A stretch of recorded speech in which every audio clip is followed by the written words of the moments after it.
Today, we're diving right into the phrase, I don't know. I came into the park today to talk about it because I thought there was a couple of moments here outside that I could relate to and also bring some analogies to you so you can begin to traverse the I don't knows of life, because inevitably they're going to happen. And if I slip and fall, I'm definitely going to put that into the video too. But that will definitely be a big I don't know. So today we're addressing I don't knows. We're at its core addressing uncertainty. And a big place where we deal with uncertainty is the future. The future is actually one big I don't know, right? One big who knows, one big question mark. And our relationship with the future can either be a very fruitful thing or at times can be incredibly toxic. Now, where does that relationship come from? Where does that relationship with the future, whether fruitful or toxic, come from? Well, it comes from our past experiences, the things that we have gone through.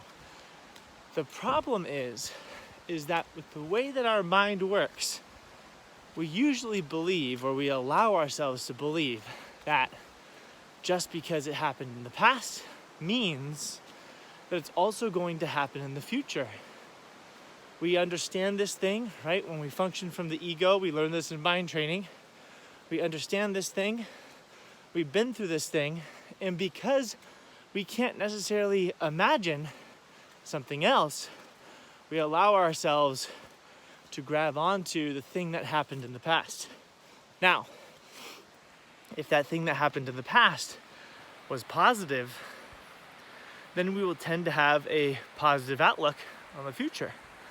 But if that thing that happened in the past is negative, then we're going to tend to have a negative outlook on the future if we are coming from here, our mind, our ego. We don't want to come from that place. We want to come from a different place. I had no idea that was coming either. So, if we are going to come from a constructive place, a place that serves us, we want to come from a place of possibility, of abundance, of seeing that it's not outside the realm of possibility, that something completely different could happen for us than what has been happening maybe consecutively, maybe moments in the past.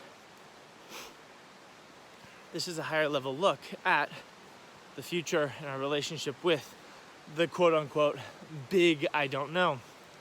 So, a practice for all of those people out there who might not have had the best of best experiences in the past is, if you are going to pessimistically look at the future, the big I don't know, you must also, on the flip side, look at it optimistically in a way where, since you're acknowledging that you can't predict the future, you have no idea what might happen in the future, you can't go to Vegas right now and put down $1 million on the next card that's going to turn over. And if you can, let me know.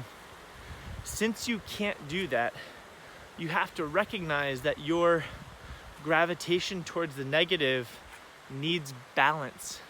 You need to be able to go, okay, since I am looking at this negatively of what might happen, I'm also going to flip the coin and go, but what good could happen? Since I cannot predict the future, the big I don't know, what good could happen?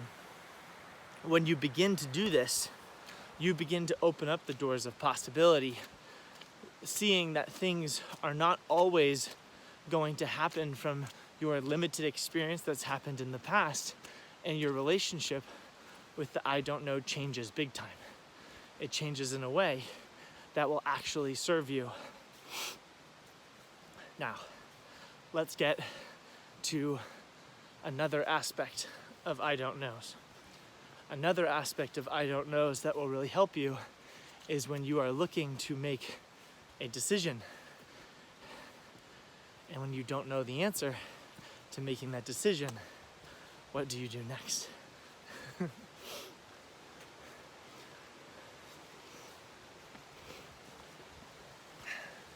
The I don't know in that moment, when you are looking or you're stuck in a situation, you don't know which way to go, you don't exactly know what to do, or you've never experienced this before, the inherent answer that you're going to come down to is, I don't know. I don't know what to do. I've never thought of it that way. I've never experienced this before. Maybe you might find yourself stuck. This is the most common answer that I hear in working with people one-on-one. This, I don't know. And I say, okay, good. Let's stay here, because if you stay here in this place, you are on fertile ground for making some big growth in your life.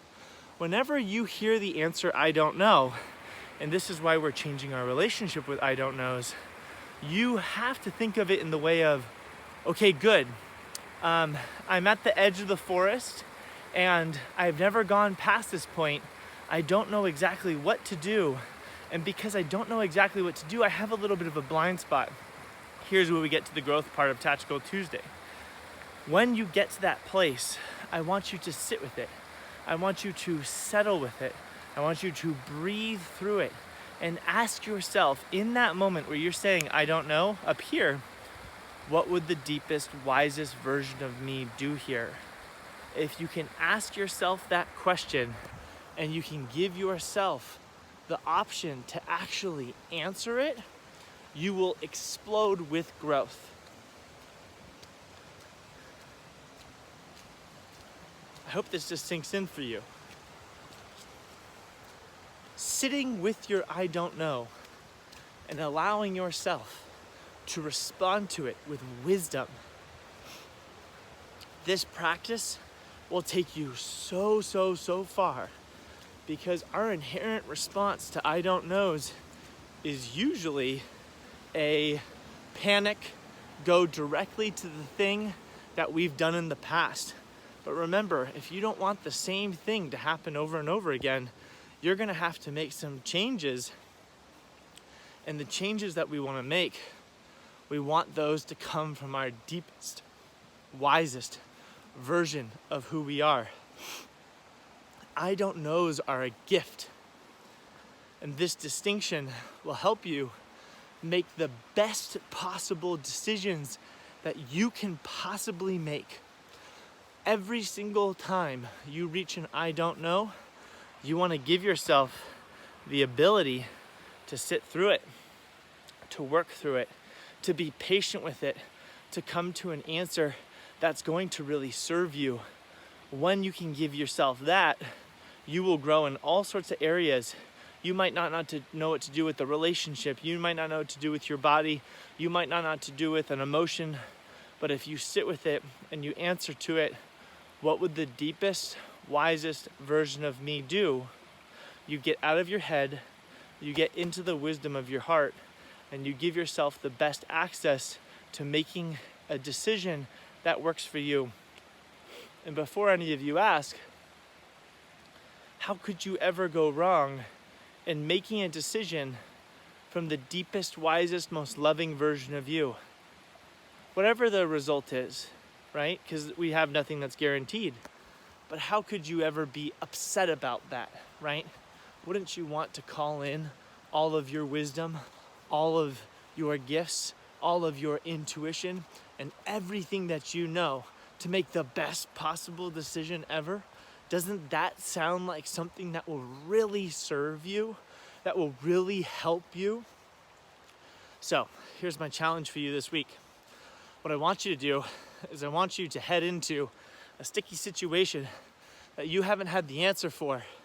And what I want you to do is sit with it. Instead of panicking and thinking about it, I want you to breathe through it. I want you to hold it gently.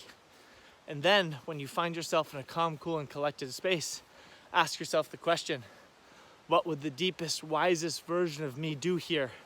What would the deepest, wisest version of me consult me to say here. Listen for the answer. And when you have the answer, back it up with action. This process here, guys, gets you directly in touch with your wisdom, but also helps you break through something that really comes up for everybody on the day-to-day. The big I don't know, whether that's in a single decision or whether that's in just your relationship with the future in general. See the I don't know as an opportunity, as a fresh landscape for you to plant whatever it is you would like to plant. So I hope this helps. I would love to hear your comments down below. I'd like to hear some success stories with this, any questions or concerns or challenges that you might have, and let's move forward. I'll see you later.